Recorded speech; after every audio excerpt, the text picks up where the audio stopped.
આપણે સ્ટાર્ટ કરીએ. તો આપણે ગયા વખતે 6 આવશ્યકનો આપણે ટોપિક ચાલુ કર્યું છે. 6 આવશ્યક એટલે અવશ્ય કરવા જેવી જે ક્રિયાઓ છે એને આવશ્યક ક્રિયાઓ કીધેલી છે. બરાબર છે, કે જે કમ્પલસરી જરૂર કરવાની છે. અને એવી 6 ક્રિયાઓ પરમાત્માએ બતાવેલી છે કે જે સાધુ સાધ્વી શ્રાવક અને શ્રાવિકાને ઉભય કાળ એટલે કે બંને ટાઈમ સવારના અને સાંજના 2 ટાઈમ આ 6 ક્રિયાઓ કરવાની છે. તો આ 6 ક્રિયાઓ કઈ કઈ છે તમે બોલશો? ચાંદનીબેન કોણ છે? આ 6 ક્રિયાઓ કઈ છે બોલો. બોલું? હવે હું લાસ્ટ ટાઈમ નથી એટલે મને ખ્યાલ નથી. ઓકે, પલ્લવીબેન તમે બોલો. સામાયિક, 24 અંતો, વંદના, પ્રતિક્રમણ, કૌશક અને નિયમ વ્રત પચખાણ. પ્રત્યાખ્યાન પચખાણ એટલે જે આપણે પ્રતિક્રમણ કરીએ છીએ એ પ્રતિક્રમણ આ 6 આવશ્યકથી આ બનેલું છે. અને આપણે એટલે જ આ ટોપિક લીધેલો કે હવે પર્યુષણ આવે છે, પર્યુષણમાં તો બધા પ્રતિક્રમણ કરશો, તો એટલે આ 6 ક્રિયાઓ સમજી અને પછી આપણે કરીએ તો આપણે શું ભાવથી એ ક્રિયાઓ કરી શકીએ. તો આ 6 ક્રિયાઓ છે કે જે સાધુ સાધ્વી અને શ્રાવક શ્રાવિકાને રોજ ઉભયકાળ કરવાની છે. જો કે આપણે હવે શ્રાવક શ્રાવિકાઓ એમાં બહુ ઓછા એવા હોય છે કે રોજ કરે છે, આપણે તો કરતા નથી, પણ સાધુ સાધ્વી ભગવાન એ હજુ પણ હમણાં કોઈ પણ પરિસ્થિતિમાં 2 ટાઈમ આ કરે છે. કારણ આ ક્રિયાઓ કેવી છે? સંવરકારક અને નિર્જરાકારક છે. એટલે નવા આવતા કર્મોને રોકે છે અને જૂના કર્મોને ક્ષય કરે છે. એટલે આપણે આ આત્મકલ્યાણ માટે આ ક્રિયાઓ જરૂરી છે. અને એટલા જ માટે તીર્થંકર ભગવાને જ્યારે બીજા દેશનામાં બીજા આગમોની દેશના આપી અને ગણધર ભગવંતોએ આગમ રચ્યા, ત્યારે એ સાથે જ આ આવશ્યક સૂત્ર નામનું પણ આ જે મૂળ સૂત્રમાં જે આવે છે, આ જે 4 સૂત્ર છે એમાં આ આવશ્યક સૂત્ર આવે છે, જેમાં આ 6 આવશ્યકનું અહીંયા સમજાવેલું છે. કારણ આ નવા આવતા એટલે કર્મોને રોકે છે, એટલે સંવર પણ કરે છે અને કર્મનો ક્ષય કરે છે, નિર્જરા કરે છે. એટલે આ 6 ક્રિયાઓ અત્યંત મહત્વની છે. તો આપણે આ 6 ક્રિયાઓમાંથી સૌથી પ્રથમ ક્રિયા કઈ? ફર્સ્ટ કઈ છે? સામાયિક. બરાબર. સામાયિક એટલે શું? કે સમભાવમાં રહેવું. 6 ક્રિયામાં સૌથી પ્રથમ સામાયિક છે. એનાથી આપણે શું કરીએ છીએ? સમભાવમાં રહેવાની પ્રથમ પ્રતિજ્ઞા કરીએ છીએ. એટલે પ્રતિજ્ઞા તો શેની કરીએ છીએ? કે સર્વ પ્રકારના પાપનો વ્યાપારનો આપણે ત્યાગ કરીએ છીએ. એટલે નવા આવતા કર્મોને રોકીએ છીએ. એટલે અહીંયા પ્રથમ આવશ્યકથી સંવરની ક્રિયા ચાલુ થાય છે. બરાબર. અને કેવી રીતે આપણે શું કામ આ આપણે કેવી રીતે રોકીએ છીએ? કારણ આપણે અહીંયા પ્રતિજ્ઞા કરીએ છીએ કે કોઈ પણ પ્રકારના પાપ વ્યાપારનો હું ત્યાગ કરું છું. કેટલો ટાઈમમાં એ પણ આપણે કહીએ છીએ કે 48 મિનિટ માટે હું સર્વ પ્રકારના પાપ વ્યાપારનો હું ત્યાગ કરું છું, બીજા પાસે પણ કરાવતો નથી. એટલે આવી રીતે સામાયિક લેતા જ સંવરની ક્રિયા ચાલુ થાય છે. પછી બીજું આપણે ડિટેલમાં કર્યું હતું એટલે વધારે ડિટેલમાં નથી જતી. પછી બીજું જે આ છે, તમે ચાંદનીબેન જરા ગયા વખતની આપણે વિડીયો મૂકેલો છે, તો પ્લીઝ તમે આ જોઈ લેશો તો વધારે ડિટેલમાં અમને ખ્યાલ આવશે. એટલે ક્યારે પણ તમે મોકલ્યું હશે ને? તમે રેકોર્ડિંગનું? હા, રેકોર્ડિંગનું મોકલ્યું છે. એટલે ક્યારે પણ તમારું મિસ થાય ને તો આપણે ઓકે તો ઓકે 8 દિવસ હોય છે ને, એટલે વચમાં એક વખત સાંભળી લો તો શું તમને લિંક માટે સારું પડે. હા થોડુંક ખ્યાલ થોડુંક બરાબર જરાક હા, અને ઇન્ટરેસ્ટ વધારે થાય ને સમજાય વધારે બરાબર છે. હા, તો એ જરા જોઈ લેજો. એટલે ભલે બને ભલે ત્યાં ભલે સુધી આપણે બીજો ક્લાસના પહેલા જ એ સાંભળી લેવાનું તો સારું પડે. ભલે ભલે ભલે અને મેં એની હા, પીડીએફ પણ મોકલાવી છે, એનું પણ તમે પ્રિન્ટ આઉટ કાઢી અને નોટ્સ લઈ શકો છો. Okay okay okay thank you. બધા માટે કહું છું. અને હા થેન્ક બીજું યુ. છે, બીજું આવશ્યક કયું છે, ચતુર્વિંશતિ સ્તવ, એટલે 24 ચતુર્વિંશતિ એટલે 24 ભગવાનની સ્તવના, જેને આપણે લોગસ કહીએ છીએ. તો એમાં શું છે, આ 24 ભગવાન કેવા છે? 24 ભગવાન તો આ લોગસ લોકને શું કરવાને છે? લોકને ઉદ્યોત કરનારા છે. અને શું છે આમાં લખેલું છે કે લોગસ ઉદ્યોગરે ધમ્મ તીર્થયરે જીણે, ધર્મ તીર્થની સ્થાપના કરનારા.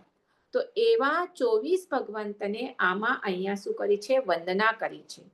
અને આપણે કીધેલું કે આમાં શું છે? 7 ગાથાઓ છે. 7 ગાથાઓમાં 3 વિભાગ પાડેલા છે. પ્રથમ ગાથા મંગળાચરણની છે, પછી જેમાં નિર્દેશ છે કે સાધક મુમુક્ષુ એવો નિર્દેશ કરી પ્રતિજ્ઞા કરે છે કે હું હવે શું કરીશ? આમાં તીર્થંકર પરમાત્માની સ્તુતિ કરીશ. અને એમાં કેવું, પછીની જે ગાથાઓ છે, બીજી, ત્રીજી અને ચોથી ગાથાઓ, એમાં પ્રત્યેક ગાથામાં 8 તીર્થંકરના નામ છે અને એમને વંદના કરેલી છે. અને જે પછી એટલે કેટલે થઈ 4 ગાથાઓ થઈ, અને જે છેલ્લી 3 ગાથાઓ છે એમાં પાછું પરમાત્માને આપણે વંદન પૂજન કરી અને એમાં ભક્ત પરમાત્માને યાચના કરે છે. શેની યાચના કરે છે? તો આરુઘ, બોહિલાભ અને સમાહિવરમ ઉત્તમ, એટલે આરોગ્ય, પછી બોધિલાભ અને ઉત્તમ પ્રકારની સમાધિ. અને આ શું કરે છે? એને યાચના કરે છે કે પરમાત્મા મને આરોગ્ય, બોહિલાભ અને સમાહિવરમ ઉત્તમમ દિંતુ, મને ઉત્તમ પ્રકારની સમાધિ આપો. તો આવી રીતે આ લોગસ સૂત્ર બીજું શું છે? 24 સંતુ છે. એનાથી શું થાય? આ પરમાત્મા તો વિતરાગ છે, એ તો આપણે કંઈ આપવાના નથી. પરંતુ આપણે જ્યારે પરમાત્માના ગુણો ગાઈએ છીએ ત્યારે આપણા જે ભાવ હોય છે એ વિશુદ્ધ બને છે. એટલે એ પરમાત્માનો નામ સ્મરણનો અદ્ભુત મહિમા છે કે એનાથી જે પરમાત્મામાં જે ગુણો તો દરેક આત્મામાં છે. આપણો આત્મા અને પરમાત્માનો આત્મા આપણે દ્રવ્યથી કહીએ તો સેમ છે. પરમાત્માના એમાં અનંત ગુણો છે.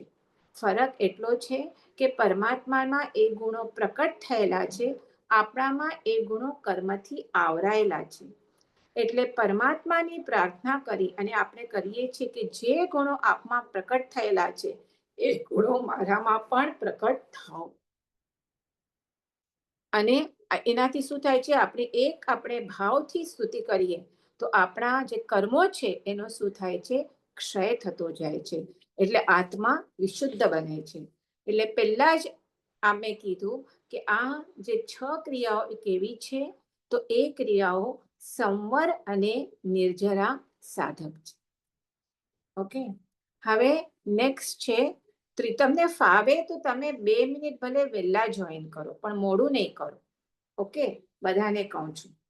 આ શું થાય છે? પછી લિંક પણ તમે લોકો 1 કલાકનો આપણો ક્લાસ હોય તો એક 5 મિનિટ આપણે મોકલાવીએ તો 2 મિનિટ વહેલું જોઈન કરો તો આપણે ટાઈમસર આપણે બરાબર જ્યારે સ્ટાર્ટ કરીએ ત્યારે બધા સાથે આવી જાય.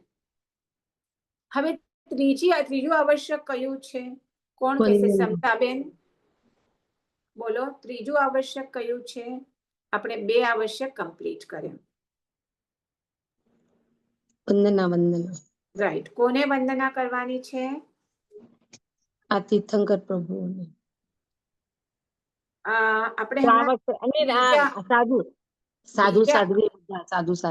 ગુરુને, કારણ આપણે બીજા જે 24 સંતો હતો, જે બીજું આપણે કર્યું એમાં 24 તીર્થંકર ભગવાનને વંદના બીજા આવશ્યકમાં થઈ ગઈ. તો હવે ત્રીજા આવશ્યકમાં કોને વંદના કરીએ છીએ? તો ગુરુને. ગુરુજનોને વંદન કરીએ છીએ. એટલે એ ખ્યાલ રાખજો. ઓકે, હવે આ જે વંદના છે, કારણ ગુરુનો આપણા પર બહુ ઉપકાર છે. હમણાં આપણે તીર્થંકર પરમાત્મા તો સદૈવે હમણાં નથી. આપણે આ મોક્ષ માર્ગ કોણ બતાવે છે? ગુરુ બતાવે છે. એટલે ગુરુનું બહુ મહત્વ છે. એટલે જે આપણા ઉપકારી ગુરુ છે, તો શિષ્યનું એક કર્તવ્ય છે કે એને વંદન કરવું, એની સુખસાતા પૂછવી કે દિવસના રાત્રિના તમે સુખસાતામાં છો કે નહીં, એ શિષ્યનું શું છે? પરમ કર્તવ્ય છે કે ગુરુને શું કરવાનું? કે એને એની સુખસાતા પૂછવી, વિનયપૂર્વક એને વંદન કરવું. તો એના માટે આ ત્રીજું આવશ્યક આપેલું છે, ગુરુ વાંદન. તમને કોઈને સૂત્ર આવડે છે ગુરુ વાંદનાનું? થોડુંક એ 2 લાઈન આપણે બોલીએ છીએ, ખ્યાલ છે? સોરી, હલો, સંભળાય છે મારો અવાજ? એટલે આપણે ઈચ્છાકાર સુવરાઈને ઈચ્છામી બોલીએ છીએ ઈ. ગુરુ ત્રીજો વાંદનો. તમે બધા પ્રતિક્રમણ કરો છો કે નથી કરતા? વાંદણામાં કયા સૂત્ર આવે? અહો કાયમ કાય. હા, બરાબર. અહો કાયમ કાય. સરખું બોલો, આખું સ્ટાર્ટિંગ થી બોલો, તો જ હું તમને આ સમજાવી શકું. ઈચ્છામી ખમાસમણો વંદ્યું જાવણિજાએ નિસિહિયાએ અણુજાણહમેમી ઉગ્ગહમ નિસ્સીહિ અહો કાયમ કાય સંફાસમ ખમણિજ્જોભે કીલામો અપકિલતાણમ બહુસુભેણ બે દિવસો વૈકંતો જત્તાભે જવ્વણી જંચંભે ખામેમી ખમાસમણો. બીજા હમણાં કોણ સમતા બોન બોલ્યા? રાઈટ, કોણ બોલ્યું? તમે જરાક અનમ્યુટ કરી દો. હા, તો તમને આ સૂત્ર ખ્યાલ છે?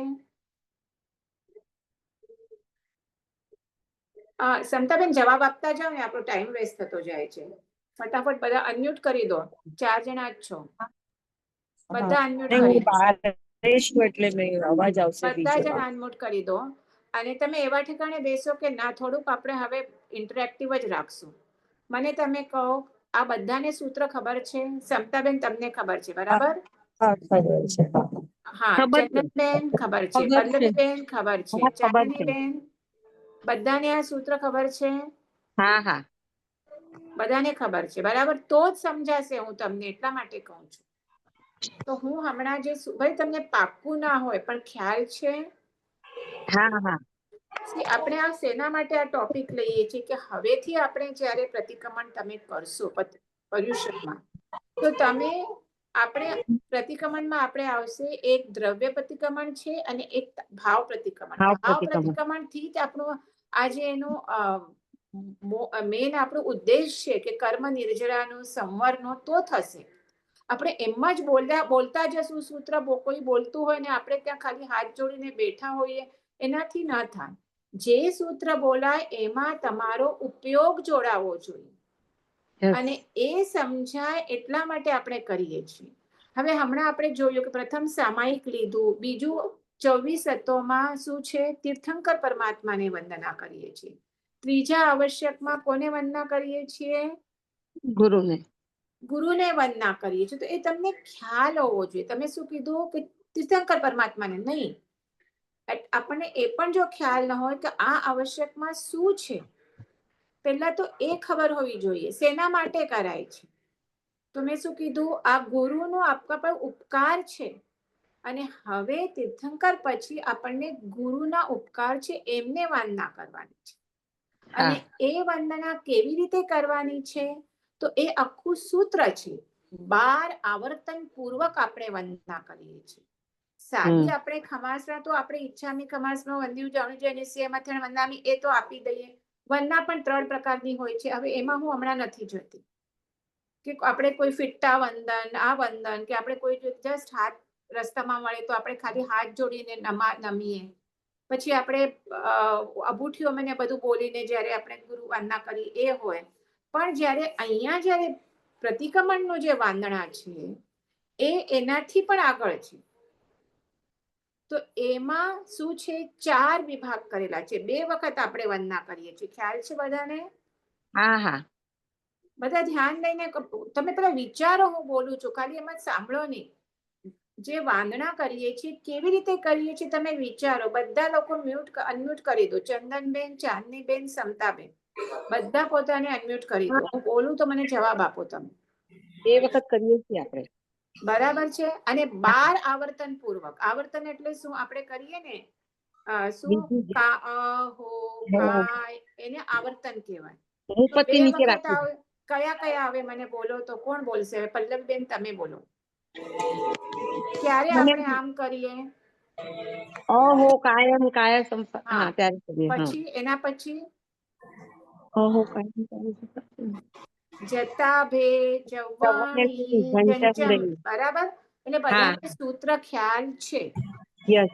હા, અને 2 વખત એટલે આ 1 2 3 અને બીજા 3 જતા ભી જવાણી જંચમ. એટલે એક વંદનામાં 6 આવર્તન થયા. આને આવર્તન કહેવાય. બરાબર.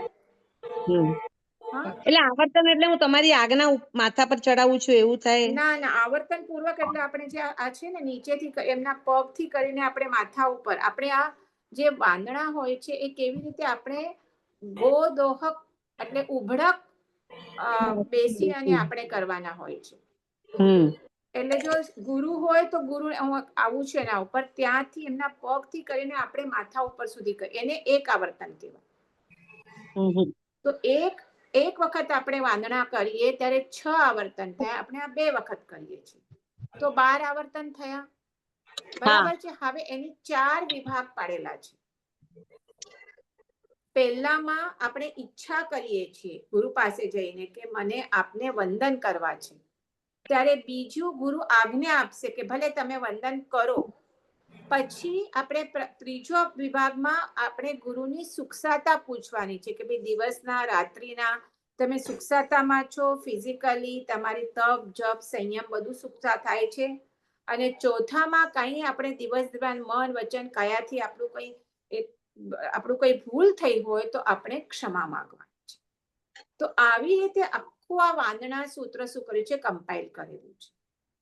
તો હવે પહેલું છે આપણે વી સ્ટાર્ટ વિથ ઈચ્છામી. ઈચ્છામી એટલે કોઈ પણ આપણે આમાં કોઈ પણ સૂત્રનું સ્ટાર્ટ કરીએ ત્યારે આપણે ઈચ્છામી બોલીએ. ઈચ્છામી એટલે ઈચ્છા. મારી ઈચ્છા છે એટલે હું આ ક્રિયા કરી રહ્યો છું. અને તો જ તમે ઉત્સાહપૂર્વક એ કરી શકો. કોઈ તમને ફોર્સિબલી કરે તો તમે એ ન કરી શકો. અહીંયા ઉત્સાહપૂર્વક કરવાનું છે. એટલે પહેલા આપણે કોઈ પણ સૂત્ર બોલીએ તો એની શરૂઆત શું થાય છે, ઈચ્છામી સૂત્રથી થાય છે. એટલે અહીંયા શિષ્ય ગુરુ સમક્ષ પોતાના ઈચ્છાથી એમને વંદના કરવા માટે ઉપસ્થિત થાય છે. અને એ પછી હવે છે ને ગુરુ એમને વંદન કરવા છે એટલે એમના પગથી કરીને આપણે માથાથી એટલે એમના બાજુમાં જવું પડે. આપણે તો પ્રતિક્રમણમાં ગુરુ આપણી પાસે ના હોય તો આપણે એનો એક શું કહીએ, એક ઓલું આપણે જે ચરવલો વગેરે હોય એ નીચે રાખીને એના ઉપર કરીએ. પણ જ્યારે પ્રત્યક્ષ ગુરુ હાજર હોય ત્યારે શિષ્ય શું કે મને ગુરુનો અવગ્રહ કહેવાય. અવગ્રહ એટલે ગુરુ જ્યાં બેઠા હોય ત્યાંથી 3.5 હાથની જગ્યા ચારે દિશામાં. અહીંયા બેઠા હોય તો અહીંયાથી અહીંયા, આ બાજુ, પાછળ, રાઈટ, લેફ્ટ, આગળ, તે આટલો ગુરુનો અવગ્રહ કહેવાય. તો સમજાય ને અવગ્રહ એટલે શું? હવે એ અવગ્રહમાં ગુરુ પોતાના ઈચ્છાનુસાર ઊભા રહે, બેસે, કઈ સ્વાધ્યાય કરે, જે પણ કરે. તો હવે આ અવગ્રહમાં જો શિષ્યને પ્રવેશ કરવું હોય તો એ ગુરુના આજ્ઞા લીધા વગર પ્રવેશ ન કરી શકે. એટલે હવે આ અવગ્રહમાં શિષ્યને ગુરુને વંદન કરવા માટે પ્રવેશ કરવો છે. તો તો પહેલા તો એ આજ્ઞા લેશે. શું લેશે? ઈચ્છામી ખમાસમણો, એટલે હું કરું છું. વંદિયું જાવણી જાય નિસિહિયાએ અણુજાણહ મેમી અવગમ. અણુજાણહ એટલે શું? અણુજાણહ એટલે મને આજ્ઞા આપો. તમે અર્થ જોશો, આ બધા શું છે? આ પ્રાકૃતમાં આ મેં કીધું જે પણ છે, જેમ પ્રભુની દેશના આગમ આપણા પ્રાકૃતમાં લખાયેલા છે, એવી રીતે આ પ્રતિક્રમણના સૂત્ર પણ બધા શેમાં છે? પ્રાકૃતમાં છે. તો શું કહે છે? અણુજાણહ એટલે મને આજ્ઞા આપો. શેના? મને મી ઉગ્ગહમ એટલે એ જે અવગ્રહ છે એમાં પ્રવેશ કરવાની પહેલા મને આજ્ઞા આપો. પછી શું કરે છે? અણુજણ ઉગ્ગહમ નિસિહ, પછી હવે એ પ્રવેશ કરશે અંદર. આપણે અણુજાણમ એમ ઉગ્ગહમ બોલે ત્યારે ગુરુ શું બોલે? કે અણુજાણામી એટલે આજ્ઞા આપું છું. પછી શિષ્ય આવી રીતે કપાળ બંધ, અંજલિબદ્ધ હાથ કપાળ પર રાખે અને આગળના અવગ્રહમાં પ્રવેશ કરે. પછી ગોદોહિકા આસનમાં બેસી અને અહો કાયમ કાય આવી રીતે 3 આવર્તન પૂર્વક એ શું કરે છે? કે આપની નીચેની કાયાને હું શું કરું છું? સ્પર્શ કરું છું. બરાબર છે? કાયમ કાય સંફાસમ એ સ્પર્શ કરતા ખમણીક જોબ. ખમણીક જો એટલે આપને કઈ તકલીફ થઈ હોય, કિલામો અપકિલતાણમ, તો શું થાય? જો આપને કઈ તકલીફ થઈ હોય તો ત્યારે શું કહે છે? એ એમને ક્ષમા માગે છે અને દિવસ સંબંધી એ એમને ક્ષેમ કુશળતા પૂછે છે. પછી જે આગળના જે વર્ડ છે, બહુ શોભાના 2 દિવસો વૈકંતો, એ અહો કાયમ કાય થઈ. પછી હવે એ પૂછે છે કે હે ભગવાન, દિવસો વૈકંતો, સાંજના પ્રતિક્રમણ કરીએ તો દિવસો બોલવાનું, સવારના બનાવો તો રાઈઓ બોલાવાનું. તો દિવસના કે રાતના જત્તાભે એટલે શું? એટલે કે તમારી જત્તા એટલે યાત્રા, જાત્રા. કેવી જાત્રા? તપ સંયમ રૂપી જાત્રા. બીજું આવર્તન જત્તાભે, જવણી, જંચંભે બોલીએ ને, એટલે એમાં શું કરે? સંયમ યાત્રા અને એમના ઇન્દ્રિય અને મન સંબંધી કે બરાબર છે ને, તમારા સુખસાતામાં છો એ એને પૂછે. અને પછી આખું જે સૂત્ર છે, દેવસ્યમ વૈકમમ આવસ્યાય પરિક્રમામી ખમાસમ, જે આખું સૂત્ર છે એ સૂત્ર હમણાં હું નથી બોલતી, પણ તમારી પાસે જો સૂત્રના અર્થની બુક હોય પ્રતિક્રમણની, તો એમાં તમે જોજો એક એક વર્ડ્સના અર્થ આપેલા છે. કે આખું આવશ્યક હતા, આખું આવશ્યક અને પાછું અવગ્રહથી બહાર આવે છે. અને સંપૂર્ણ એ સૂત્ર બોલી કે મારા તરફથી કોઈ પણ મનથી, વચનથી, કાયથી કંઈ પણ તમને તકલીફ થઈ હોય તો એનો હું ક્ષમા માંગુ છું. અને પછી પાછું બીજી વખત સેમ રિપીટ કરે છે, પાછો અવગ્રહમાં આવે છે. અને બીજી વખત આવશ્યએ બોલતા નથી. આવશ્યમાં શું હોય? એ અવગ્રહથી બહાર જાય છે. તો જ્યારે બીજી વખત વંદના કરે છે તો અવગ્રહની અંદર રાખીને જ આખી વંદના, આખો સૂત્ર પાઠ કરે છે અને 6 આવર્તન પૂર્વક વંદન કરે છે. તો આવી રીતે ટોટલ 12 આવર્તન પૂર્વક વંદના કમ્પ્લીટ થાય છે. તો હું પાછું રિપીટ કરું છું. આ વંદનામાં 4 વિભાગ છે. પ્રથમ ઈચ્છામી થી એ પહેલા શિષ્ય ગુરુને પોતાની એમને વંદન કરવાની ઈચ્છા વ્યક્ત કરે છે. બીજું આજ્ઞા યાચના, એટલે કે એમને એમના અવગ્રહમાં આવવા માટે આજ્ઞા માંગે છે. ત્રીજું સુખશાતા પૃચ્છા, અવગ્રહમાં જ્યારે ગુરુ આજ્ઞા આપે છે ત્યારે આ જત્તાભી, જવણી, જંચંબે એનાથી એની જે તપ સંયમ રૂપી યાત્રા તેમજ એમના શરીરની સુખકારીની શું એ સુખશાતા પૂછે છે. અને પછી જે છેલ્લો પાઠ છે એમાં એ શું કરે છે? એ જે પણ એનાથી કંઈ પણ ભૂલ થઈ હોય તો એનાથી શું કરે છે? એ ક્ષમા યાચના કરે છે. તો આવી રીતે 2 વખત થાય છે, પહેલી વંદના અને બીજી વંદના. બીજી વંદનામાં ફરક એટલો જ છે, આવશ્યએ આપણે નથી બોલતા. એટલે આવસ્યા એટલે કે એ અવગ્રહથી બહાર જાય છે, પણ બીજીમાં એ અવગ્રહની અંદર જ ઊભો રહીને ગુરુને વંદના કરે છે. બધાને સમજ પડી? હા સમજાય, કરીશું તો યાદ રહેશે ત્યારે. પણ તમને મેં એટલા માટે આની નોટ્સ PDF મોકલાવી છે, બરાબર? હા હા તો તમે એ બરાબર વાંચો, અને હું તમને કહું કે જો તમારી પાસે પ્રતિક્રમણના સૂત્રાર્થ હોય તો એની સાથે તમે એક એ પણ વાંચો અને આ વાંચો, તો તમને ખરેખર તમને તો પછી ખાલી આ નોટ્સ વાંચશો તો પણ આ 4 વિભાગમાં તમને થોડું તો ખ્યાલ આવશે, બરાબર? હવે આ વંદનાનું કેટલું ઇમ્પોર્ટન્સ છે, તો શાસ્ત્રમાં કથા આવે છે કૃષ્ણ મહારાજાની. કોઈને ખ્યાલ છે? એમની નરક ઊંચી થઈ ગઈ. વંદનાનો કૃષ્ણ મહારાજે બધા ગુરુઓને વંદન કરીને તીર્થંકર નામ કર્મ માટે. તીર્થંકર નામ કર્મ નથી બાંધ્યું વંદન કરી. નરક ઓછી થઈ ગઈ, 7મી નરક થી 4 નરક, 3 નરક. બરાબર, બરાબર, રાઈટ. સી કૃષ્ણ ભગવાન તીર્થંકર નામ કર્મ બાંધેલું છે, બરાબર છે, પણ એના પહેલા તીર્થંકર નામ કર્મ બાંધ્યું એના પહેલા એમનું નરક આયુષ્ય બંધાઈ ગયું હતું. અને 8 કર્મમાં એક આયુષ્ય કર્મ જ એવું છે કે જે જીવનમાં એક જ વખત બંધાય. બીજા કર્મો 7 કર્મો આપણે સમયે સમયે બાંધતા હોઈએ છીએ, પણ આયુષ્ય કર્મ એક જ વખત બંધાય. તો એમણે તીર્થંકર નામ કર્મ બંધ્યું એના પહેલા નરક આ આયુષ્ય બંધાઈ ગયું હતું. અને એમના જ ભગવાન એમના કાકાના દીકરા થાય, એટલે એમના એ ખૂબ ભક્ત હતા. અને જ્યારે એમને ખબર પડે છે કે હવેથી અહીંયાની મારી ગતિ નરક ગતિ છે, તો કોને ગમે? ન જ ગમે, દુઃખ થાય.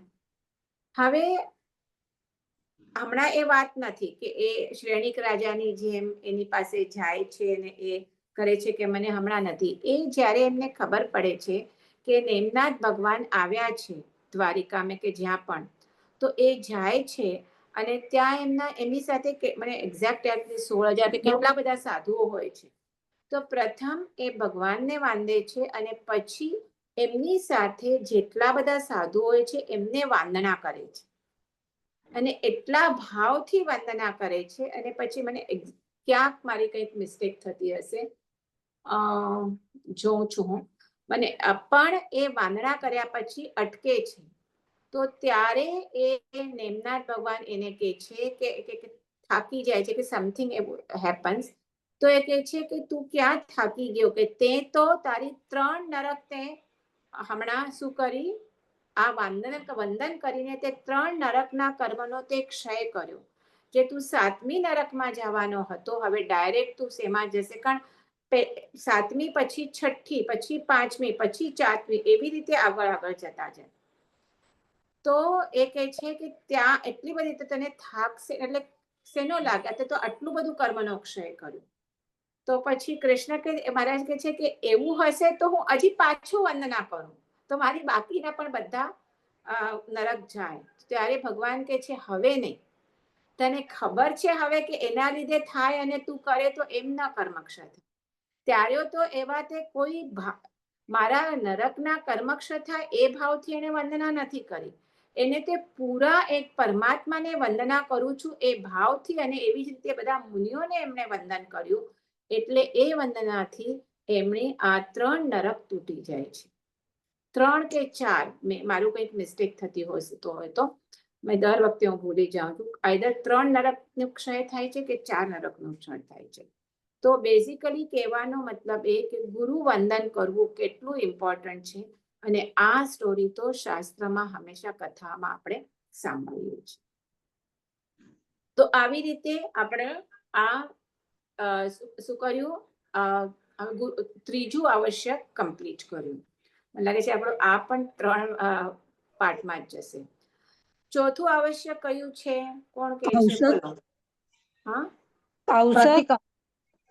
નહીં, તમને એટલું તો ખબર હોવી જ જોઈએ લાઈનસર, ને આપણે તો કાલથી બોલું છું કે કયા કયા અત્યાચાર. પ્રતિક્રમણ પ્રતિક્રમણ અતિચાર. Right. એટલે એ જ અતિચાર અને એ જ પ્રતિક્રમણ. ઓકે, તો ચોથું આવશ્યક કયું છે? પ્રતિક્રમણ.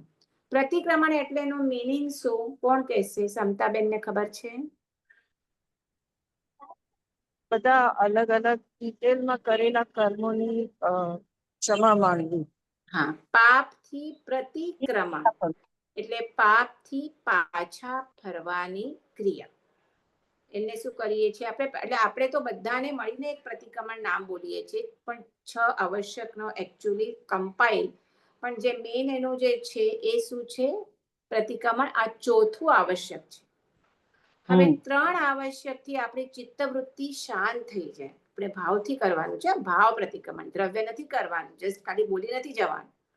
તો પ્રથમ આવશ્યકમાં સામાયિક લો છો ત્યારે સર્વ પાપોથી આપણે નિવૃત્ત થવાની પ્રતિજ્ઞા કરીએ છીએ, એટલે ત્યારથી સંવર ધર્મ ચાલુ થાય છે. બીજા 24 ભગવાનમાં આપણે નમસ્કાર વંદના કરીએ છીએ ત્યારે આપણે ભાવની શુદ્ધિ થાય છે, કર્મની નિર્જરા થતી જાય છે. ગુરુ વંદના કરીએ છીએ ત્રીજા આવશ્યકમાં, એમાં ઓર કર્મની નિર્જરા થઈ છે, જેમ આપણે હમણાં કૃષ્ણ મહારાજાનું જોયું. એટલે હવે આપણી ચિત્તવૃત્તિ શાંત થઈ ગઈ છે સાધકની. એટલે હવે સાધક અંતર્મુખી બની હવે જુએ છે કે મારા દિવસ દરમિયાન શું દોષો થયા છે. આપણે સાંજના જનરલી પ્રતિક્રમણ કરીએ તો આપણે 2 ટાઈમ કરવાનું છે. જે દિવસ દરમિયાન દોષો થયા હોય એ દોષોનું પ્રતિક્રમણ એટલે કે ક્ષમા માંગવાનું આપણે સાંજના પ્રતિક્રમણ કરીએ છીએ. એટલે એ પ્રતિક્રમણ દ્વારા જે મારા સ્થૂળ દોષો કે સૂક્ષ્મ દોષો જે પણ થયા હોય એની શું કરવાનું છે? આલોચના કરવાની છે, નિંદા કરવાની છે, અને ગર્ભાપૂર્વક એનું પ્રતિક્રમણ કરે કે ભાઈ મિચ્છામિ દુક્કડમ, મારાથી આ ભૂલ થઈ ગઈ અને એની હું ક્ષમા માંગુ છું. કે મન વચન કાયાથી કોઈ પણ કાર્ય પોતાનું સ્વયં પાપ કર્યું હોય, અન્ય પાસે કરાવ્યું હોય કે અનુમોદના કરવી હોય, તેની નિવૃત્તિ માટે આ શું છે? પ્રતિક્રમણ સૂત્ર છે. એટલે એમાં શું થાય? પ્રતિક્રમણમાં સાધુ માટે શું છે? એમના વ્રત ગ્રહણ કરેલા છે, 5 મહાવ્રત, 5 સમિતિ અને 3 ગુપ્તી. એમાં જો કઈ દોષ લાગ્યો હોય, અને શ્રાવક માટે 12 વ્રત છે. 12 વ્રત તો બધાને ખબર છે.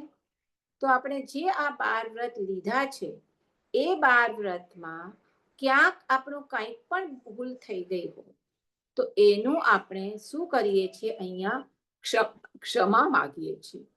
એટલે જો આપણે કંઈ પણ પ્રમાદવશ કે આપણો અશુભ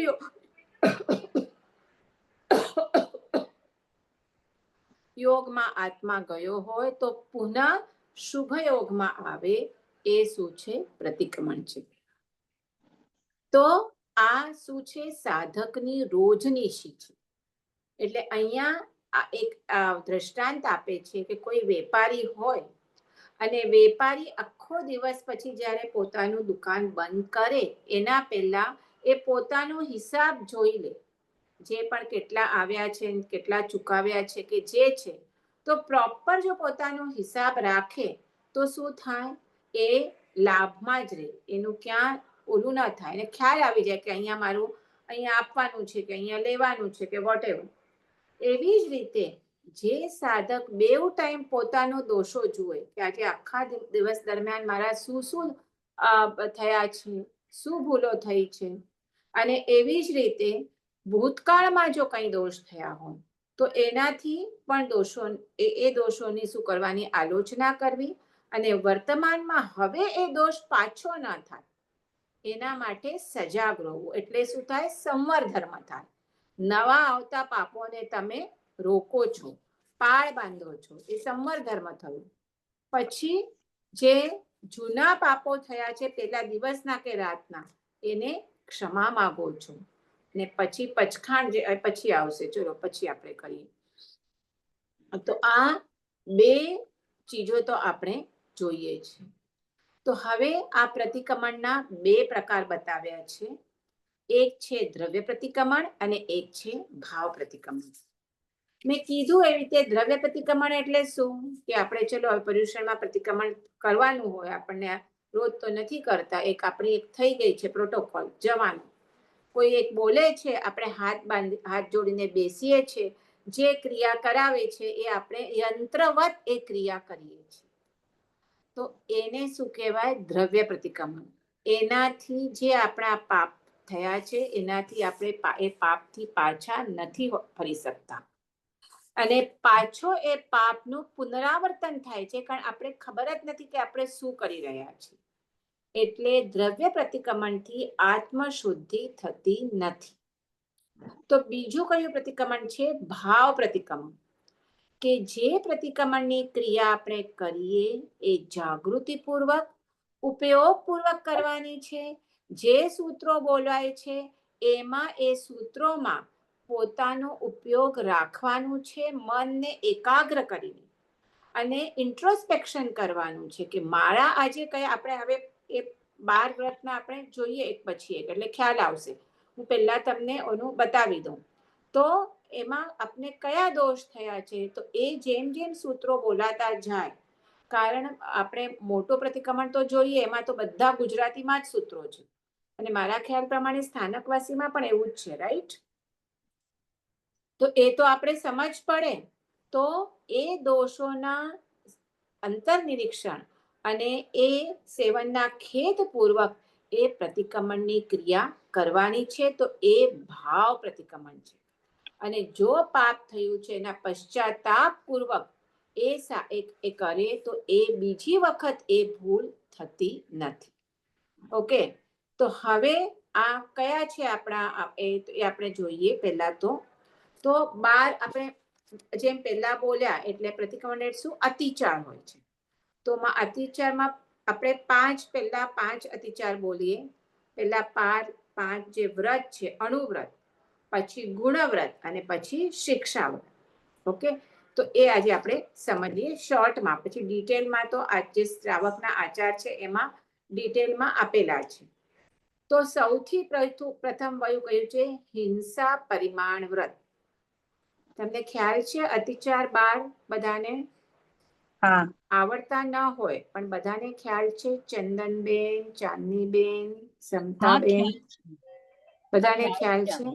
તો પહેલું વ્રત કયું હોય આપણે સૌથી? તો હિંસા પરિમાણ વ્રત.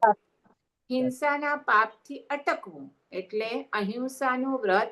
આપણે 12 વ્રત લઈએ ત્યારે અહિંસાનું વ્રત લઈએ.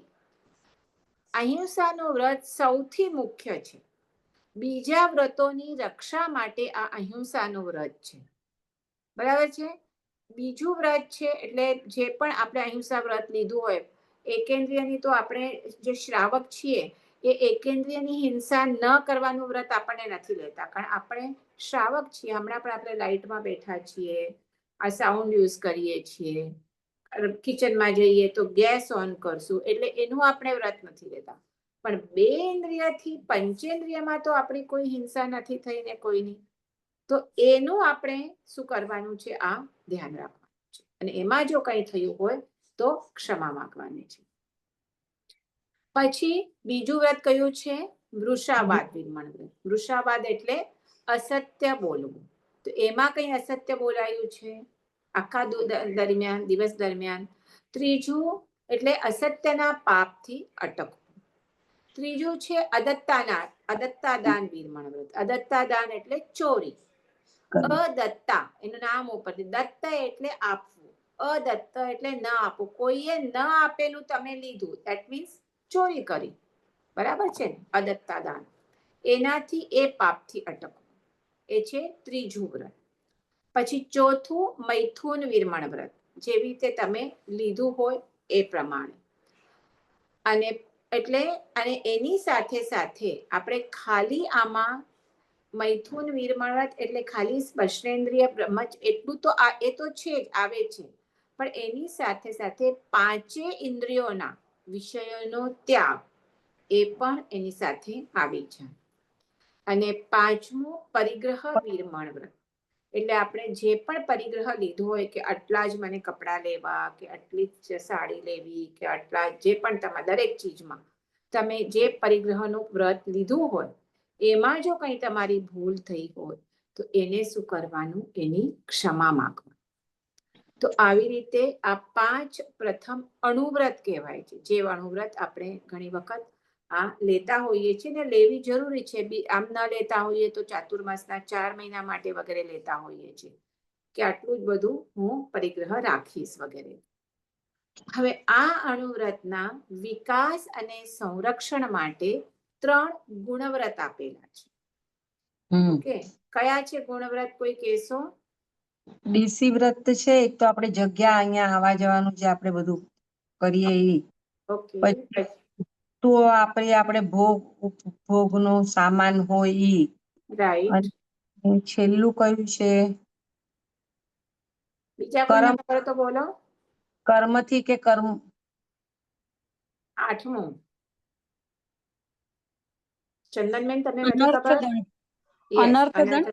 હા, તો એ આપણે જોઈએ.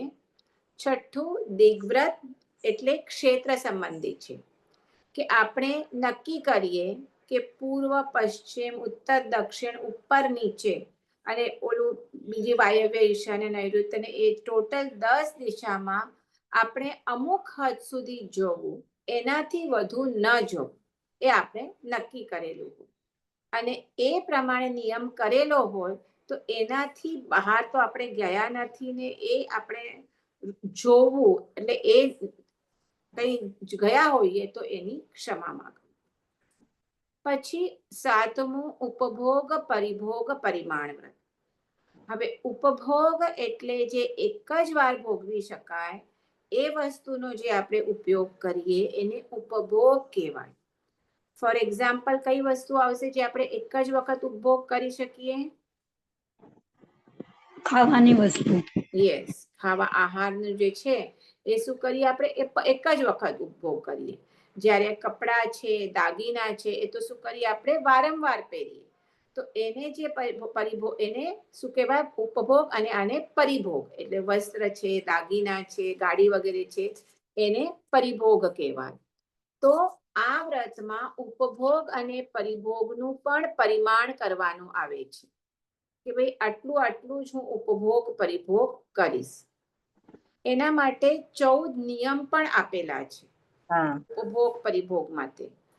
આમાં છે ને, તો હું બોલી જાઉં, તમને ખ્યાલ આવે. 1 મિનિટ. સચિત દવ્વ વિગઈ ઉવાણ તંબોલ ચીર કુસુમેસુ વાહણ શયન વિલેવણ બંબ દિશી નાણ ભત્તેસુ. હવે એક એક વસ્તુનો હું તમને સમજાવું. પહેલા સચિત, 14 નિયમ, 14 વસ્તુ છે આમાં. એ નિયમ તમને દિવસના લેવાના, સવારના પ્રતિક્રમણ વખતે, એટલે રાતનું જે પ્રતિક્રમણ કરીએ સવારના, તો દિવસ સંબંધી મને આટલી આટલી વસ્તુઓની છૂટ, એનાથી વધારે નહીં. અને રાતના સૂતી વખતે પાછા તમે એ 14 નિયમ લેવાના. તો એમાં અહીંયા આમાં નથી લખ્યા, મારા નોટ્સમાં નથી આ 14 નિયમ, પણ તમે કોઈ પણ પ્રતિક્રમણની બુક લેશો તો એમાં તમને આ મળશે. હવે આમાં છે તો હું તમને કહું. હા, છે. સચિત વસ્તુ એટલે જેમ કે ફ્રૂટ છે, ફ્રીજમાંથી રાખીને આપણે વસ્તુઓ ખાઈએ એ સચિત, એટલે જેમાં જીવ છે હજી, એને શું કહેવાય? સચિત છે. જે આપણે સાધુ સાધ્વીને વોરાવી ન શકીએ, એમનો સચિત વસ્તુ ત્યાગ હોય. હા, સોરી, વગર રાંધેલું. હા, વગર કાચું. પણ કાચું પણ એવું છે ને, આપણે જે ફ્રૂટ ને હોય 48 મિનિટ પછી અચિત થઈ જાય. પછી એ વોરાવી શકે. પણ ત્યાં સુધી શું હોય? એ સચિત હોય. તો એવી સચિત કેટલી વસ્તુઓ આજે મને વાપરવી છે? 8, 10, 12, એ તમે નિયમ લઈ શકો, સવારના ધારી શકો મનમાં. પછી સચિત દવ્વ, ટોટલ કેટલી વસ્તુ તમે ખાવાની યુઝ કરી શકો છો? ટોટલ તમે કેટલા વસ્તુ, આપણે સ્પેશિયલી પર્યુષણમાં ઘણા જણા 4 દ્રવ્યથી ને 5 દ્રવ્યથી ને એવું બધું કરતા હોય છે. મારાથી નથી થતું, પણ ઘણા જણા એટલા દ્રવ્યથી એ એકાસના કે જે પણ કરતા હોય એ કરતા હોય. તો ચલો, તમે એટલા, તમે 4 દ્રવ્ય ને 5 દ્રવ્ય, પણ તમે આખા દિવસમાં ટોટલ કેટલા દ્રવ્ય વાપરવાના છો એનો પણ તમે નિયમ કરી શકો છો. ભલે તમે, તો તમારે શું, તમે એક નિયમમાં આવો. ભલે તમે જેટલી વસ્તુ ખાતા હો, 10, 12, 20, 30 જેટલી પણ પછી સવારના તમે બ્રેકફાસ્ટમાં એક ખાધું, લંચમાં બીજું ખાધું, ડિનરમાં બીજું ખાધું, વચમાં થોડું ખાવ છો, પણ તમારી દવાઓ છે ટોટલ મળીને તમારી કેટલી દિવસ થશે? 25-30 થી તો વધારે નહીં થાય. એના કરતા તો આપણે વધારે વસ્તુઓ નથી ખાતા, તો એટલું દ્રવ્યનું તમે પરિમાણ કરી શકો છો. ખ્યાલ આવ્યો? શું બોલો? આપણે ચટણી બનાવીએ કે એવું કઈ બનાવીએ તો એમાં આપણે જે ચટણી બનાવીએ પણ એમાં જે દ્રવ્ય બધા નાખવા પડે ને. એ નહીં પકડ. એ તમે એવી રીતે તમે આમ તો જનરલી એક દ્રવ્ય એ તો તમે કરવા બેસો આવી રીતે તો શાકમાં કેટલી વસ્તુ જશે. હા નહીં તો પછી હા બરાબર છે. હા હા હા હા. તમે વઘારમાં તેલ નાખો, રાઈ, જીરો, હિંગ, હળદર, મીઠું બધું પકડવા બેસો એમ નહીં. એક દ્રવ્ય બની શાક એટલે ચલો દૂધીનું શાક તો એક દ્રવ્ય થયું, કોબીનું શાક બીજું દ્રવ્ય થયું, રોટલી ત્રીજું દ્રવ્ય થયું, એવી રીતે. અચ્છા ઓકે ઓકે હા હા. ફ્રૂટ છે, દવા છે, ગોળી છે, બધું એક એક દ્રવ્ય થાય. હા. ખ્યાલ આવ્યો? તો એવી રીતે પછી સચિત દવ્વ, પેલા સચિત એટલે કેટલી સચિત, પછી દવ્વ એટલે કેટલી દ્રવ્ય તમે લો છો એ. પછી વિગઈ. વિગઈ એટલે કઈ બોલો? કઈ છે વિગઈ? જે બધા છે આપણું એ બધું બોલો વિગઈ ના નામ બોલો. કેટલું દૂધ, વિગઈઓ છે? દહીં, દૂધ, ઘી, તેલ, માખણ. નહીં, માખણ તો મહાવિગઈમાં આવે. સાકર, ગોળ સાકર. હા, દૂધ, દહીં, તેલ, તળેલું, ગોળ સાકર અને હજુ કયું રહી ગયું? દૂધ, દહીં, તેલ, તળેલું, ગોળ સાકર, ઘી. ઘી. હા, ઘી. 6. જે આપણે આંબીલમાં કરીએ એ સિમ્પલ. આ 6 વિગઈ છે અને આ 6 વિગઈઓ આપણે આંબીલમાં ખાતા નથી. તો એમાંથી તમે આપણાથી આંબીલ તો નથી થતો, રોજ 1-2 જે પણ વિગઈનો આપણે ત્યાગ કરી શકીએ કરવાનું, તે મનમાં ધારી લેવાનું કે આજે મારા આ વિગઈનો ત્યાગ છે. અને માખણ છે એ મહાવિગઈ કહેવાય. કઈ છે મહાવિગઈ? બોલો માખણ. બોલો. મધ. હા, માંસ, મદિરા, મધ અને માખણ. બરાબર. 4 મ એ મહાવિગઈ. એ તો કાયમ માટે ત્યાગ હોય આપણો. ઓકે, માંસ, મદિરા, માખણ અને મદ્ય. અને એટલા માટે માખણ પણ તમને ખ્યાલ છે, ઓફકોર્સ અમૂલ બટર તો આપણે બહાર સેન્ડવિચ ખાઈએ એટલે કઈ પણ, ઘરમાં તમને ખ્યાલ છે ને બધાને કે માખણ તમે છાશમાંથી બહાર કાઢો તો ઇમિજિએટલી એમાં અસંખ્ય ઓલા સૂક્ષ્મ જે આપણે કહીએ જીવ ઉત્પન્ન થવા લાગે. એટલે તમને માખણ ઘણા કે 48 મિનિટ્સ પછી કે તરત તમે બહાર કાઢો કે, એટલે તમને માખણ ખાવું પણ હોય, માખણ સૌથી પહેલા તો છોડવું જોઈએ, પણ કોઈને ખાવું હોય તો એ છાશમાં જ ડુબોવી રાખવાનું, છાશથી બહાર નહીં કાઢવાનું. અને જ્યારે તમે પતી જાય તો સીધો તમે એને ગરમ કરી નાખવાનું ગેસ પર. રાખી નહીં મૂકવાનું. અચ્છા, રાખી નહીં મૂકવાનું માખણને, સીધું ગરમ કરી નાખવાનું. એટલે એટલીસ્ટ પલાળી દેવાનું એને પ્રોપર. પલાળી દેવાનું. હા, એટલે આપણે ઘી નાખવાનું. ખ્યાલ આવ્યો? એટલે પછી અમે લોકો તો સેન્ડવિચ બનાવીએ કે પાઉં, એમાં પછી અમે ઘી જ વાપરીએ, પલાળેલું માખણ નહીં તો ઘી જ વાપરીએ. માખણ નહીં વાપરીએ. તો એ તો શું છે, મહાવિગઈ થઈ. હવે એમાં મધ છે, મદ્ય એટલે દારૂ છે, માંસ એટલે નોન વેજીટેરિયન અને માખણ. આ 4 મહાવિગઈ તો આપણે બને ત્યાં સુધી ત્યાગ જ કરવા. ઓકે, પછી આ તો આપણી ચાલુ છે વિગઈની વાત. સચિત, દવ્વ, વિગઈ. પછી ઉવાણ. ઉવાણ એટલે પગરખા. હવે આજકાલ આપણને લેડીઝને તો મેચિંગ પગરખા ને બધું બહુ ચાલતું હોય, શૂઝ ને ચપ્પલ ને. તો રોજના તમે કેટલા પહેરીને પહેરવાનું? 1, 2, 3, 4 જોડી કેટલા પહેરવાના? ઘરના બે માંડ થાય. જેટલા તમે પહેરતા હોય એનાથી એક વધારે રાખો. હું તો કહું છું એક વધારે રાખો. 2 પહેરતા હોય તો 3 રાખો, પણ એટલું જ મનમાં રાખો. તો પછી ક્યાંક પણ કંઈ પણ થાય તો તમારો નિયમ તૂટે નહીં. ખ્યાલ આવ્યો? પછી ઉવાણ. પછી તંબોલ એટલે મુખવાસ. રોજ કેટલું મુખવાસ ખાશો? 50 ગ્રામ, 100 ગ્રામ, એનાથી વધારે મુખવાસ ખાવાના છો નહીં, તો એટલું ધવાનું. પછી ચીર. કેટલા જોડી કપડા પહેરશો? 5 જોડી, 10 જોડી, કેટલા પહેરશો? જોડી નહીં પકડો, એક સિંગલ પકડો. જોડીમાં કન્ફ્યુઝ થવાશે. એટલે જેમ કે આ દુપટ્ટો અલગ, ઉપરનો ટોપ અલગ, નીચેનું સલવાર અલગ. તો એક એક અલગ કાઉન્ટ કરવાનું. એ એવી રીતે ચીર. કુસુમેસુ. કુસુમેસુ એટલે ફૂલ વગેરે તમે સુગંધી કંઈ સેન્ટ કે કંઈ વાપરતા હો તો એ. પછી વાહન એટલે મુસાફરી કરવાના વાહન. એમાં ઘણા લિફ્ટ પણ પકડે છે. જે શું પણ કીધું કે? વાહન છે. લિફ્ટ. અચ્છા, હા, લિફ્ટ. ઓકે, હા, હા. પછી શયન. શયન એટલે બેસવાની જગ્યા. કે પથારી તમે કહો. કેટલા ઠકાણે તમે બેસીને બેસો દિવસમાં? 15, 20, 25 કેટલી જગ્યા ઠેકાણે બેસો તો એટલું પકડવાનું. એનાથી વધારે બંધ. પછી વિલેવણ. વિલેવણે આપણે જે પણ લગાડીએ સાબુ, પાવડર, લગાડી. જે પણ તમે લગાડીએ, ક્રીમ, એ કેટલા લો એનું એક રાખવાનું. રોજ આપણે અંદાજ રોજ તમે કરશો ને 1-2 દિવસ તો તમને ખ્યાલ આપે. પહેલા 2-3 દિવસ તમને વાર લાગશે, પછી તમને ફટાફટ થઈ જાય. પછી બંબા એટલે બ્રહ્મચર્ય પાળવું. દિવસના દીસી તમે કેટલા તમે આજે તમને ખબર છે કે તમે અહીંયાથી 15 કિલોમીટર 5 કિલોમીટર થી બહાર નથી જવાનું, તો એટલું લઈ લેવાનું. ઉપર તમે કેટલું જવાના છો? તમારે સપોઝ તમે 20મા માળા રહેતા હોય, ચલો ને, તો 25 માળા સુધી લઈ લો. નીચે કેટલા જવાના છો તમે? 1 માળા 2 માળા, તો એટલું ધારી લેવાનું. જવાનો એના કરતા વધારે ધારવાનું. પછી નાણ. દિવસમાં કેટલા વખત સ્નાન કરવાના છો? ભત્તેસુ 1 વખત 2 વખત 3 વખત, તો એટલું ધારવાનું. ભત્તેસુ ભોજનના દ્રવ્ય.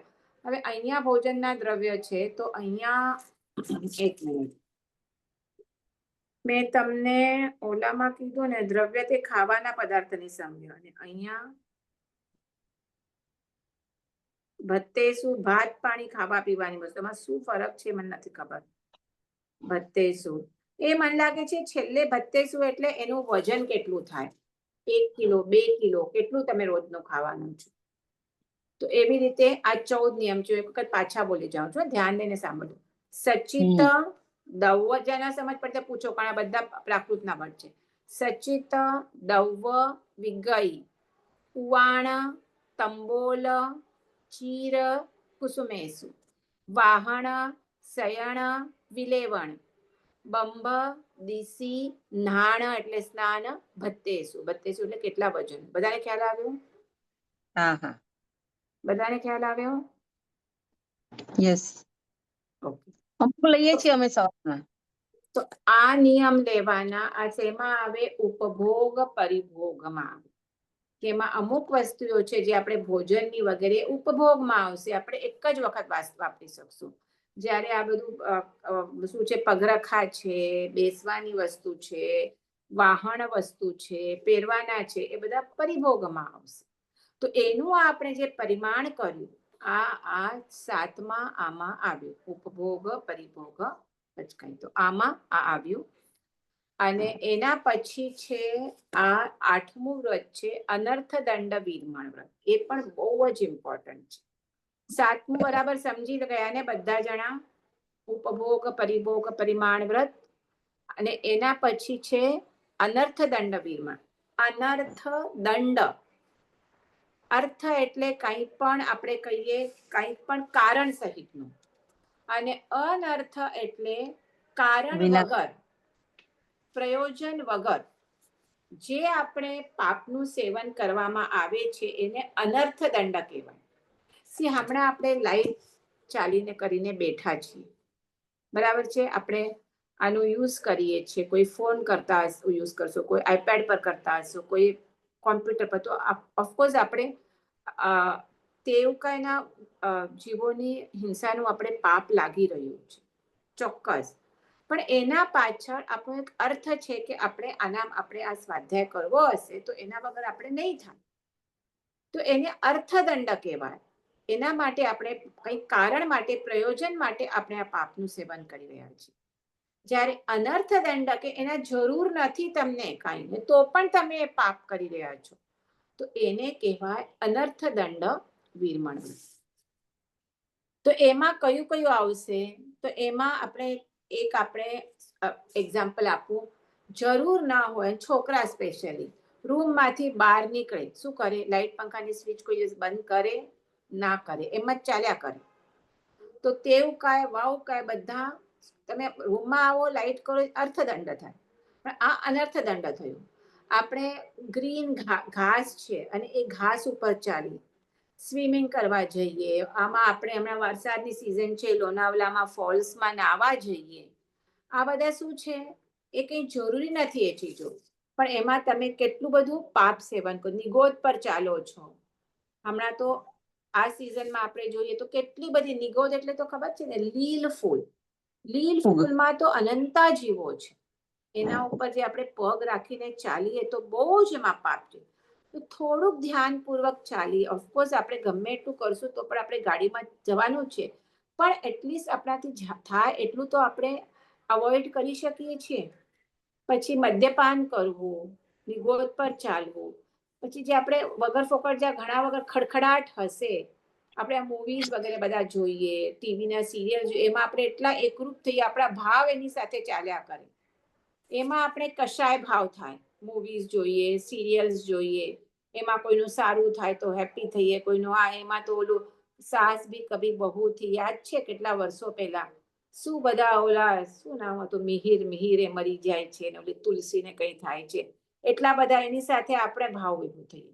ક્રિકેટની મેચ ચાલુ હોય ને આ પાકિસ્તાન સામે હોય ને તેમાં તો ઓહો કેટલા આપણા કશાયનું કેટલું એની સાથે ઉપર નીચે થતું હોય. તો આ બધું સમજો છો ને તમે, what I want to mean. આની સાથે સ્પેશિયલી ક્રિકેટની મેચ અને સ્પેશિયલી પાકિસ્તાન સાથે. તો આ બધામાં જે અનર્થદંડ આપણે કેટલું બધું આપણે આ પાપ કરતા હોઈએ છીએ, નિરર્થક પાપ કર્મનો બંધ થાય છે, જેમાંથી આપણે થોડીક જાગૃતિ રાખીએ તો અટકી શકીએ છીએ. તો આ શું થયું, અનર્થદંડ વીરમણ વ્રત. આપણે આટલા કમ્પ્લીટ કરી નાખીએ પછી આપણે બતાવીએ. તો આ 3 ગુણવ્રત થયા, દિશી વ્રત, પછી ઉપભોગ પરિભોગ વ્રત, અને ત્રીજું છે અનર્થદંડ વીરમણ વ્રત. એમાં અવજ્જાયારીએ, પમ્માયારીએ, હિંસક પયાણે ને કાવ પાવ કમાવશે, આ 4 આમાં આવે છે.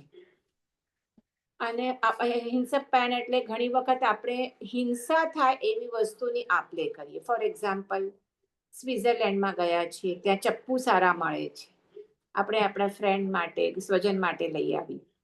એનાથી શું થવાનું છે, એ જે વાપરશે એનાથી હિંસા થશે. હિંસા એટલે ભલે પંચેન્દ્રિયની હિંસા નહીં, પણ એકેન્દ્રિયની તો થશે ને.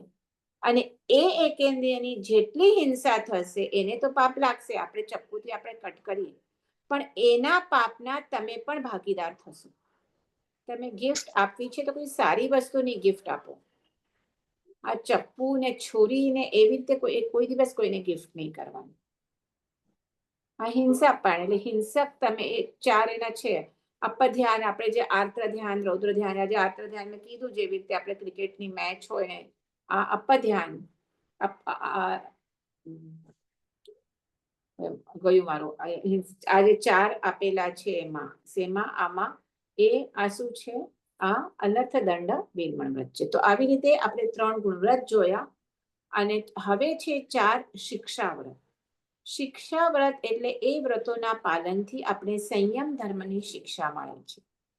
એ કયા છે સંયમ ધર્મના? 9મું સામાયિક વ્રત, 10મું દેશાવકાશિક વ્રત, 11મું પૌષધ વ્રત અને 12મું અતિથિ સંમી ભાગ વ્રત. 9મું સામાયિક વ્રત એટલે આપણે હમણાં તો સામાયિક લીધું છે અને પ્રતિક્રમણ કરીએ છીએ, પણ તમે પ્રતિક્રમણ નથી કરવું તો પણ તમે 48 મિનિટ માટે સામાયિક વ્રત ગ્રહણ કરીને બેસી શકો છો, સંભાવમાં બેસી શકો છો. ટોટલ સાવધ્ય યોગોનો ત્યાગ કરો છો, એટલે 6 કાયના જીવોને અભયદાન આપી અને તમે એ સામાયિકમાં કંઈ પણ તમારા આત્મકલ્યાણની પ્રવૃત્તિ કરી શકો છો. એટલે માળા ગણો, સ્વાધ્યાય કરો, જે પણ કરવું હોય કરો. તો આ સામાયિક વ્રત એટલે સંયમ, આ 48 મિનિટનું સામાયિક છે. જ્યારે પંચમહાવ્રત કર્મ કરીએ છીએ ત્યારે જીવનભરનું સામાયિક હોય છે. એ આપણે પહેલા સામાયિક જે આવશ્યક કર્યું ત્યારે આપણે જોયું. એટલે આમાં સંયમ ધર્મની શું મળે છે? શિક્ષા મળે છે. દેશાવકાશિક એટલે આપણે જે દિશી વ્રત ગ્રહણ કરેલું એ જ વધારે સૂક્ષ્મ, રોજ માટે આપણે જે દિશી આપણે કહીએ કે આજ માટે મને અહીંયાથી અહીંયા દિશેથી વધારે નથી જવું. બોલું ચાલો તમે 1 વર્ષ માટે કર્યું હોય અણુવ્રતમાં, જે કે 1 વ્રત માટે હું સપોઝ મને નથી જ જવું, ખબર છે અબ્રોડ, તો પછી હું એનાથી વધારે આટલા કિલોમીટરથી વધારે નથી જ જવાનું. ઉપર મને ખબર છે કે પ્લેનના હાઈટથી ઉપર આપણે તો કઈ રોકેટમાં જવાના નથી, તો જેટલે સુધી પ્લેન હાઈટ છે એનાથી વધારે નથી. તો એ દેશી વ્રતને આ દેશાવકાશી વ્રતમાં એ વધારે સંકોડી કે આજે હું પ્લેન તો છોડો, આજે હું 20 માળાથી ઉપર પણ નથી જવાનું. હું પોતે 6ઠ્ઠા માળે રહું છું, તો હું શું કામ લઉં આખા પ્લેન સુધી, કે આજે કે હું પ્લેનમાં જવાની નથી, તો એટલે સુધી જ લઈશ. મારી બિલ્ડિંગ 11-10 માળાની છે, તો 11 માળ સુધી લઉં. હું કોઈ ઉપરના માળા 20 માળના બિલ્ડિંગમાં પણ આજે નથી જવાની, મને ખબર જ છે. તો એ જે છે દેશાવકાશી એટલે વધારે તમે સંકોડ્યું. પછી પૌષધોપવાસ વ્રત એટલે તમે જે સામાયિક તમે 48 મિનિટ માટે કરો છો, એ જ તમે એક દિવસ અને એક રાત સુધી તમે સાધુ પ્રમાણે જીવન ગાળો. ઉપાશ્રયમાં જે સાધુ બોલે એ પ્રમાણે. સ્પેશિયલી જ્યારે આજે જેમ કે પાંખી છે, આજે આના પછી ને ચોમાસી પછી ચોમાસું પદ્ધતિ ફર્સ્ટ પાંખી આજે છે, તો એવી રીતે તિથિના દિવસો આવે. કોઈ એમાં ગુજરાતી હશો તો એમનો 14 હશે, મને ખબર નથી 14 તમારી આજે છે કે કાલે છે, આઈ ડોન્ટ નો. પણ જે તમે તિથિ પાળતા હો ત્યારે જનરલી આ પૌષધનું વ્રત કરતા હોય છે. એટલે કે ઉપવાસ કરે, ઉપાશ્રયમાં રહે અને આખો દિવસ રાત શું કરે, સાધુ પ્રમાણે એ જીવન કરે. અને અતિથિ સંમી ભાગ વ્રત એટલે અતિથિ સંમી ભાગ એટલે જે અતિથિ એટલે કોણ, સાધુ સાધ્વી ભગવંતો. તો એનો આપણે સંવિભાગ કરીએ એટલે એમને આપણે ગોચરી ઓરાવીએ, એમને જે પણ કપડા છે, પાત્રા છે, એમના અભ્યાસના જે પણ છે એ એમને વપરાવી, એને શું કહેવાય, અતિથિ સંવિભાગ વ્રત. તો આવી રીતે આ 12 વ્રતમાં આપણે આ વ્રત લઈએ અને એમાં જે અતિચાર એટલે દોષ, આપણે કહીએ ને અતિચાર એટલે શું, જે આ વ્રતમાં દોષ લાગ્યા હોય દિવસ દરમિયાન અથવા રાત દરમિયાન, તો એનું આપણે શું છે આ ચોથા વ્રતમાં ક્ષમાપના કરીએ છીએ. અને આ જ આપણે ખબર છે કે આમાં કેટલા ટાઈપના પ્રતિક્રમણ છે. દૈવસી, રાતના આના, અને પછી 1 મિનિટ, રાઈ પછી પાખી એટલે પાક્ષિક, જે આજે મેં તમને કીધું હમણાં હું શું પાક્ષિક પ્રતિક્રમણ કરીને આવી. એટલે ચલો હું રોજ દૈવિક અને રાત્રિક મારે રોજ નથી થતું પ્રતિક્રમણ, રોજના રોજ દોષોનું મારું ક્ષમા નથી માગાતી, તો હું શું કરીશ, પાક્ષિક પ્રતિક્રમણ તો કરીશ જ. એટલે કે 15 દિવસમાં મારાથી જે દોષ થયા છે એની હું આજે ક્ષમા માંગુ છું. એના પછી આવશે ચૌમાસી. તમે દૈવસિક નથી કરતા, રાઈ નથી કરતા, પાક્ષિક 15 દિવસની પણ ક્ષમા નથી માંગી. પણ જ્યારે ચાતુર્માસ પૂરું થાય, ચાતુર્માસ બેસે અને અજીબ ત્યારે એટલે થાય અષાઢી પૂનમ, પછી કાર્તિક પૂનમ, અને પછી કઈ આવે, ફાગણ પૂનમ, રાઈટ, હોળી વખતે. તો એ જે 4 મહિનાનું થાય, એ તમે 4 મહિના દરમિયાન તમારા જે પણ કઈ પાપો થયા હોય એની તમે ક્ષમા માંગો. અને એ પણ ના કરે કોઈ, તો એટલીસ્ટ આપણે સંવત્સરિક, જે આપણે કહીએ બધાઓને, નાના મોટા સમજે કે ના સમજે, આજે તો પ્રતિક્રમણ કરવાનું જ છે. શેના માટે એ પણ સમજાવો, કે જે વર્ષ દરમિયાન તમારા જે પાપ થયા છે, પરમાત્માની આજ્ઞા છે કે રોજ ઉભય ટંકા 6 આવશ્યક કરવાના છે. તમે નથી કરતા, પ્રમાદથી જ એકચ્યુઅલી તો જોઈએ, પણ જે પણ કારણથી તમે નથી કરી શકતા, તો એટલીસ્ટ છેલ્લું સંવત્સરિક એટલે આખા વર્ષમાં મારાથી જે પણ પાપ થયા છે, અને એના અતિચાર પણ ડિટેલમાં હોય, પણ એ અતિચાર ગુજરાતીમાં હોય છે. તો તમે જ્યારે બોલાતા હોય ત્યારે તમે બુક લઈને બેસો, અને જે એ બોલવાના હોય એને સાથે સાથે તમે જોતા જાઓ. અને એમાં કાંઈ નહીં તો આ 6ઠ્ઠું, 7મું, 8મું, એમાં તો ચોક્કસ તમારી ભૂલો થઈ જ હોય. 7મું, 8મું, 1લું, 2જું, 3જું, 4થું, એમાં પણ આપણે દોષ લાગેલા હોય, તો એ આપણે જોવાના અને આપણી જે કંઈ ભૂલો થઈ હોય એ યાદ કરીને ત્યાં ક્ષમા માંગવાની. તો એટલે હવે હજી આમાં એક આવે છે કે ઘણા લોકો એમ કે ભાઈ હું તો રોજ સવાર અને સાંજ રોજ પ્રતિક્રમણ કરું છું, તો પછી મને આ ચૌમાસિક ને પાક્ષિક ને સંવત્સરી કરવાની શું જરૂર છે? આમ સો રેગ્યુલર, હું રોજ મારા દિવસ દરમિયાન જે પાપ થયા હોય એના હું ક્ષમા માંગુ છું, રાત દરમિયાન જે પાપ થયા હોય એની પણ ક્ષમા માંગુ છું, શું જરૂર છે? તો શાસ્ત્રકારો એનો પણ જવાબ આપે છે એ કે છે કે તમારા ઘરમાં રોજ તમે ઝાડુ પોતા કરો છો? કોઈ એવું ઘર તો નહીં હોય ને કે જ્યાં તમે રહેતા હો ત્યાં. હા, બંધ પડ્યું હોય તો અલગ વાત છે, પણ તમે રહેતા હો, તમે એક નહીં 2 વખત તમે ઝાડુ પોતા, એટલીસ્ટ ઝાડુ તો મારીએ ને, 2 વખત પોતા ના થાય તો પણ દિવાળીના ટાઈમે તમે આખું ઘર પાછું ખૂણા ખાંચરીથી સાફ કરો છો કે નથી કરતા? કરો છો, બરાબર છે. તો એવી જ રીતે અહીંયા કે છે કે પર્વના દિવસમાં, પર્વ છે પર્યુષણ પર્વ, કે આત્માની વિશેષ પ્રકારની શુદ્ધિ કરવા માટે તમે બોલાતા હોય, ક્યારેક તમારું ધ્યાન ના હોય, સૂત્ર બોલાઈ જાય, પ્રમાદવશ જે પણ, તો એ તમારી પાપનું તમારું નિક્ષામી દુક્કડમ ના થયું, તો આ જ્યારે સંવત્સરિક પ્રતિક્રમણ વગેરે થાય તો એમાં તમે પાછું ઉપયોગપૂર્વક વ્યવસ્થિત રીતે બધા પાપોનું ક્ષમા કરો, કે આત્માની વિશેષ શુદ્ધિ કરવા માટે આ પ્રતિક્રમણ એટલે જે સંવત્સરિક, પાક્ષિક, ચાતુર્માસિક પણ કરવાની એટલી જરૂરી છે. તો આવી રીતે આ પ્રતિક્રમણ, આ ચોથું આપણે શું કર્યું? કમ્પ્લીટ કર્યું, ચોથું આવશ્યક. તો 4 આવશ્યક આપણે આજે કમ્પ્લીટ કર્યા. થોડો વધારે ટાઈમ થઈ ગયો છે, પણ હવે આ કમ્પ્લીટ તો કરવું જ પડે એવું હતું. તો જિનાજ્ઞા વિરુદ્ધ કંઈ બોલાયું હોય તો મિચ્છામી દુક્કડમ.